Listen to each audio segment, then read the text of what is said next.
Quand on voit une catastrophe aux infos, on se dit souvent que c'est un coup du sort, un accident. Mais en réalité, c'est bien plus que ça. Ces événements racontent une histoire, notre histoire. L'histoire de nos sociétés, de nos villes et de notre impact sur la planète. Alors, prêt à décrypter tout ça? C'est parti. Pour vraiment comprendre de quoi on parle, rien de tel qu'un cas concret. Prenons Paris, une ville-monde, mais aussi un concentré de danger. Et on va commencer par un événement qui a vraiment marqué les esprits récemment. Paris, 21 juin 2023. Juste une date et un lieu, mais ça suffit à nous rappeler le choc. On est en plein été, dans une rue historique de la capitale. Et soudain, le drame. Une explosion au gaz. Un immeuble soufflé, littéralement. Le bilan humain est lourd, très lourd. Des morts, des dizaines de blessés. Et derrière, une mobilisation massive des secours. C'est l'image même d'une catastrophe en plein cœur de la ville. Face à ça, la question qu'on doit se poser, c'est est-ce que c'est juste la faute à pas de chance, un accident tragique mais isolé, ou est-ce que ça nous dit quelque chose de plus profond sur nos villes, sur nos fragilités? C'est tout l'enjeu de ce qu'on va voir ensemble. Pour y répondre, il faut adopter une nouvelle grille de lecture, celle des géographes notamment.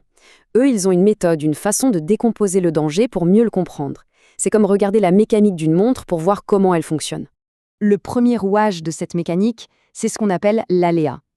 L'aléa, en gros, c'est la menace. C'est le phénomène à l'origine de tout. Ça peut être une inondation, un séisme, une canicule, ou, comme dans notre cas, une explosion de gaz. C'est la source potentielle du danger. Mais l'aléa tout seul ne suffit pas. Le deuxième ingrédient, il est absolument essentiel, c'est la vulnérabilité. Là, on ne parle plus du phénomène, mais de nous. Est-ce qu'il y a des gens, des bâtiments, des infrastructures sur le chemin de cet aléa? Est-ce qu'on est préparé à y faire face? C'est la dimension purement humaine du problème. Et c'est là que tout s'éclaire. Prenez l'aléa, ajoutez-y la vulnérabilité et vous obtenez un risque. Voilà la formule clé, celle qu'il faut retenir. Sans l'un ou sans l'autre, pas de risque. C'est vraiment la rencontre des deux qui crée le danger. Et pour bien comprendre, cette citation de la géographe Yvette Veilleret est juste parfaite. Imaginez un tremblement de terre surpuissant, mais au beau milieu du désert, là où il n'y a personne, pas une seule construction. Eh bien, ce n'est pas un risque, c'est un phénomène géologique, fascinant, mais pas un risque. Pourquoi? Parce qu'il n'y a aucune vulnérabilité. Bon, maintenant qu'on a la recette, décortiquons un peu plus les deux ingrédients principaux. Les aléas qui nous menacent et, surtout, les vulnérabilités qui nous exposent. Alors les aléas, il y en a de toutes sortes. On pense tout de suite aux aléas naturels, bien sûr, séismes, éruptions, cyclones. Mais il ne faut surtout pas oublier les aléas qu'on appelle anthropiques, c'est-à-dire ceux qui sont directement liés à nos activités. Les risques industriels, technologiques. L'explosion de la rue Saint-Jacques, c'est un parfait exemple d'aléa anthropique. Et la vulnérabilité, alors là, c'est encore plus complexe, parce qu'elle ne dépend pas juste de l'endroit où on se trouve. Elle est aussi sociale, est-on jeune, âgé, en bonne santé? Elle est économique, a-t-on les moyens de se protéger? Et elle est technique, nos bâtiments sont-ils aux normes? Bref, notre fragilité, c'est une construction sociale à part entière. Ok, maintenant qu'on a nos outils d'analyse, aléa plus vulnérabilité, on peut retourner à Paris et voir comment cette grille de lecture s'appliquait à tous les dangers qui guettent la capitale. Et à Paris, des exemples, ce n'est pas ce qui manque. Face à l'aléa technologique, comme l'explosion, la réponse, c'est l'urgence, l'évacuation.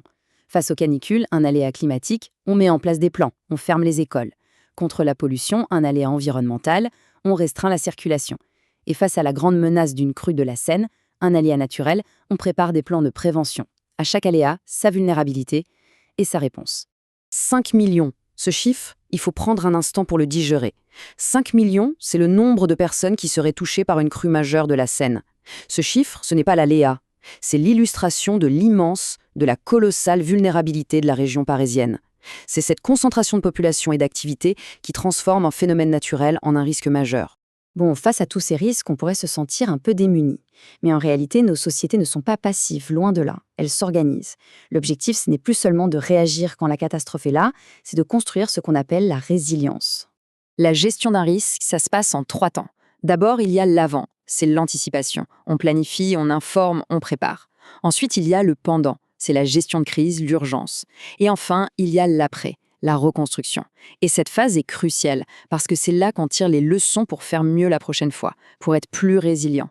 Et l'anticipation, ce n'est pas juste de la théorie sur le papier. Regardez cet exemple concret, les cours d'école Oasis à Paris. L'idée est simple, on enlève le bitume, on met de la végétation.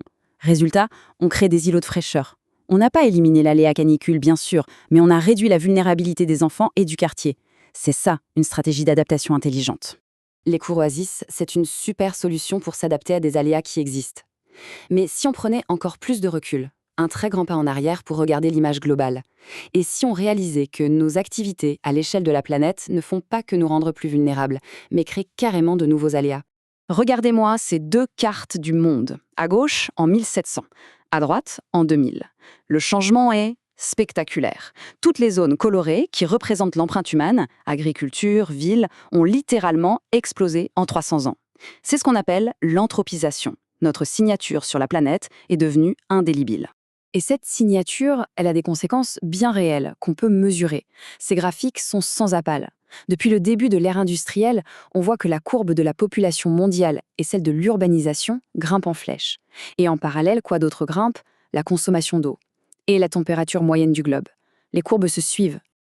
Eh bien, tout ce chamboulement, ça porte un nom. Le changement global. On parle beaucoup du changement climatique, mais c'est encore plus large que ça. C'est l'ensemble du système Terre qui est modifié par notre pression. On n'est plus simplement des passagers sur cette planète, on est devenus les pilotes, les principaux agents de sa transformation. Et ça nous amène à la question de fond, une question vertigineuse. Si notre propre développement est à la fois la source de notre bien-être et celle de nouveaux dangers, comment on sort de ce paradoxe? La question n'est plus de savoir si on change la planète, ça c'est un fait. La vraie question, c'est comment allons-nous choisir de la transformer pour bâtir un avenir qui soit à la fois durable et résilient?